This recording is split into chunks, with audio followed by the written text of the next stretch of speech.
বিএনপির ভারপ্রাপ্ত চেয়ারম্যান তারেক রহমান সহ সব আসামি খালাস পাওয়ায় গাইবান্ধার সুন্দরগঞ্জে আনন্দ মিছিল করেছে জাতীয়তাবাদী ছাত্রদল।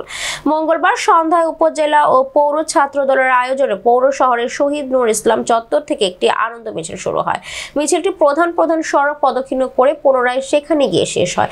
এতে বক্তব্য রাখেন উপজেলা ছাত্রদলের আহ্বায়ক ওয়ালিদুজ্জামান রিয়াল, সদস্য সচিব হারুনুর রশিদ, পৌর ছাত্রদলের আহ্বায়ক আদনান আহমেদ রাজু, সদস্য সচিব আশরাফুল ইসলাম রায়হান, সুন্দরগঞ্জ DW সরকার কলেজ ছাত্রদলের সাবেক আহ্বায়ক রুবেল মিয়া প্রমুখ। এ সময় বক্তারা বলেন, মিথ্যাভাবে আওয়ামী লীগ সরকারের সাজানো 21শে আগস্ট গ্রেনেড মামলায় তারেক রহমান সহ সব বিএনপি অনেক নেতাকর্মীকে আসামি করা হয়েছিল। হাইকোর্ট সেই মিথ্যা মামলায় তারেক রহমান সহ সব আসামিকে বেকসুর খালাস দিয়েছেন। শেখ হাসিনার সরকার তারেক রহমানকে জেলে পাঠাতে একের পর এক মিথ্যা মামলা দিয়েছে।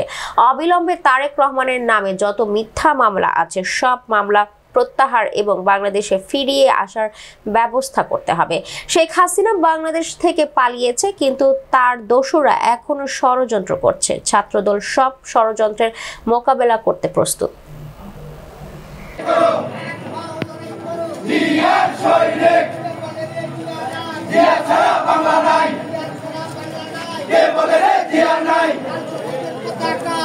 তোমায় দেখা যায়